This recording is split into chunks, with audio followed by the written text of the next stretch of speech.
Hey movie fans, Bobby Hammz here with my review of Christopher Nolan's Tenet, the sci-fi spy thriller with the plot that goes both forward and backwards.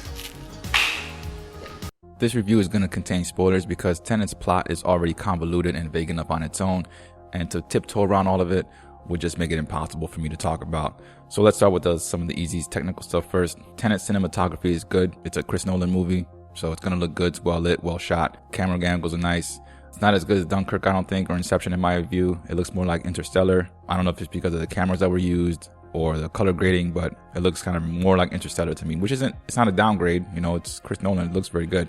The audio, on the other hand, is not so good, specifically the dialogue. There were several sequences where I could barely hear what anyone was saying because the music was so loud. I don't know what was the point of that. If they were trying to highlight how great the music was, or it was done intentionally to make it difficult to understand because, like I said, the plot is so convoluted. But anyway, the audio is terrible. The audio is really bad on this. It's almost like they were determined to make you have to watch it a second and third time with subtitles just to understand what was going on with the dialogue. The main players in Tenet are John David Washington as the protagonist, and he's not given a proper name, a backstory, or any kind of personality. For some reason, he's just the literal protagonist, the literal good guy in the story. And he's a CIA agent who's sent on a mission to track down an arms dealer who's trafficking in a new type of highly deadly weaponry that could spark World War III. These weapons are part of an algorithm, okay, that use inverted metals or something. Keep that inverted stuff in mind because that plays a humongous role in the whole movie. One of the reasons it's difficult to follow. But anyway, the inversion element is a major plot point that really gave me a major headache. But I'll get to that. Helping the protagonist is Neil, his handler or assistant, played by Robert Pattinson. And the arms dealer being hunted is named Andre Sator, played by Kenneth Branagh. And like most arms dealers in cinema, Andre is very rich, he's very ruthless, and he's very cunning in evading capture. I think he's supposed to be Russian or Ukrainian or something. Anyway, his cleverness is also closely tied to the inversion stuff. And like most arms dealers in cinema, Andre has a lovely wife in Kat, who is played by Elizabeth Debicki, a wife who Sator lords over, intimidates, and abuses whenever he can. And for some reason that's never explored, the protagonist takes a very interesting liking to saving Kat for some reason. I don't know why. It's never brought up, like, if they have history together or if you just feel sorry for her, I don't know. I think the main cast and all of the supporting characters had great direction in that I believe their acting rose to equal the level of emotion the scene intended to convey. No one was bland or really hamming it up for the cameras, which was all well and good. So I might as well move into spoiler territory and discuss the not so good, overly complicated plot. So spoiler alert. Now, at its most basic level, Tenet is a movie about time traveling spies. That's really the bare bones explanation of the whole thing. The protagonist and Neil are the spies, and the inverted metals are being sent from the future into the past, where Sator takes possession of them with the goal of building a future bomb that could destroy the world because he's dying anyway, so whatever. With that revealed motivation, it made Sator an ultimately very, very, very basic villain, which again, no one in this movie has very good character development, so okay, that's all he is. And Sator uses his knowledge of how the inversion concept works in order to sort of predict what the protagonist will do. If that doesn't make any sense, it's because the inversion stuff sort of because of I'll get to that. I'll get to it. Now, I've loved time travel stories ever since I read H.G. Wells' Time Machine when I was a child. That book terrified me like nothing else. But now that I think of it, Wells didn't give his time travel, guy an actual name either. His time traveler was just called the Time Traveler. So I guess things have come full circle. Although Wells' time traveler had a lot more character development than the protagonist does.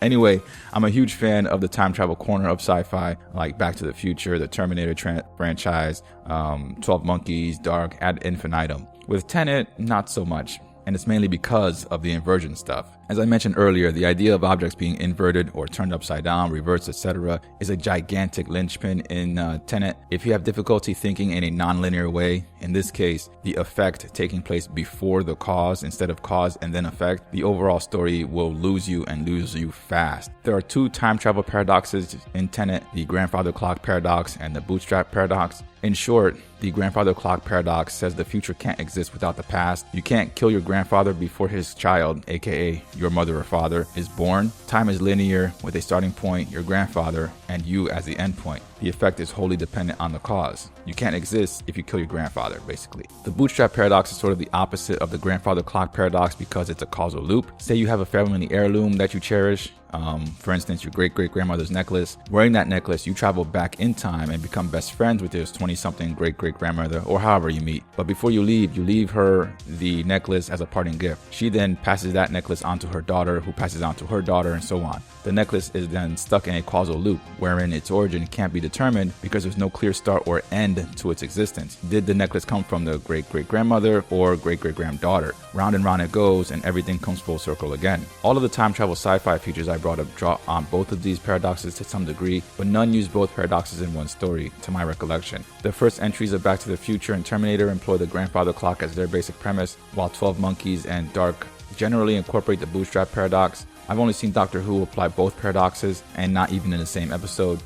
One of the best examples of a bootstrap paradox is the David Tennant Doctor Who Season 3 episode Blink, where, you guessed it, a staring contest goes horribly, horribly wrong. Blink and you're dead.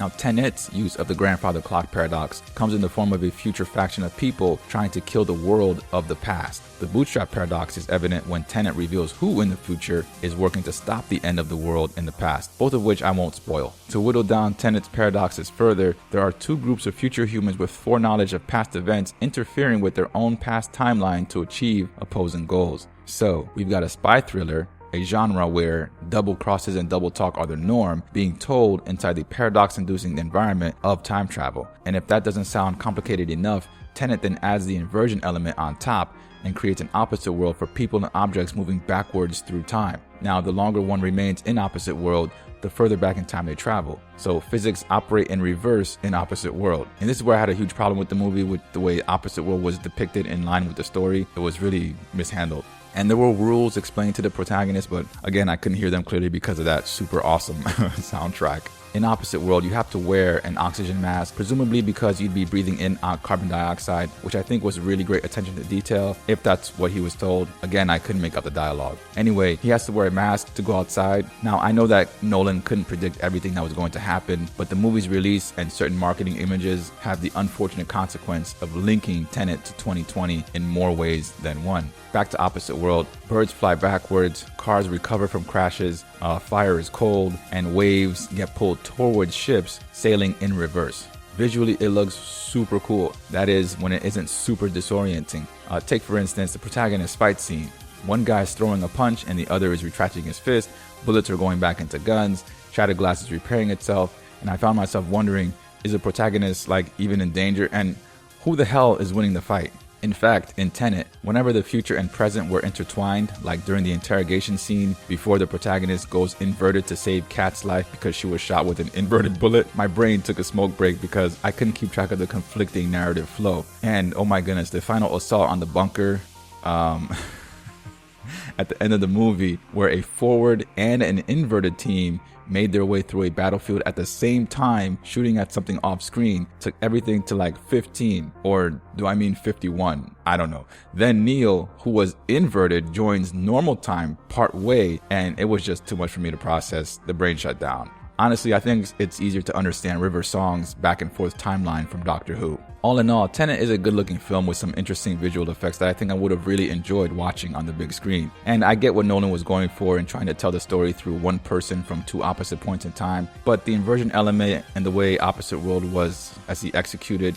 made the story and plot incredibly convoluted, and the low audio didn't do it any favors. Perhaps I should watch it again with subtitles on? I don't know. The idea of two factions from the future operating in the past isn't new, but those tales are usually told in one direction, not from two opposite directions. A perfect example of this is the X-Men animated series from the 1990s. In a two-part episode called Time Fugitives, Bishop, who went to the past to prevent a death that would lead to the Days of Future Past, mutant internment camps of his era, travels back into history once more to prevent the spread of an unknown virus that's infecting the entirety of mutant kind. In stopping the virus, though, Bishop's actions change the Age of Apocalypse world that Cable survives in, a world hundreds of years in Bishop's future. Now, Apocalypse isn't good by any means, but Cable's son, Tyler, vanishes with the changed timeline. So, to save his son, Cable goes into the past to ensure that the virus spreads, and to do so, he has to stop Bishop. Now, that summary was from a cartoon from the 90s. But I'm sure if it also included the inverted plot point and opposite world mechanics, those 2 episodes would be baffling to watch. Christopher Nolan isn't a bad director, and Tenet isn't necessarily a bad movie, considering the plethora of bad movies that are poorly directed and or technically horrible to watch.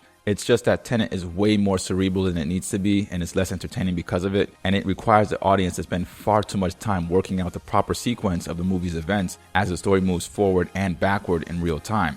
In a few notable ways, Tenet is very much like Memento, but Tenet isn't anywhere near as accessible a film for the average person. I think it's awesome that Nolan takes chances in filmmaking, and he has a phenomenal history as a writer-director. The Dark Knight, Dunkirk, and Inception support the idea that he can produce great films from a variety of genres that a majority can enjoy and understand. But as a plot device, not every writer can use time travel to tell a compelling and coherent story. Tenet is that story, and Tenet has proven to be Nolan's Achilles heel, no matter which way you look at it.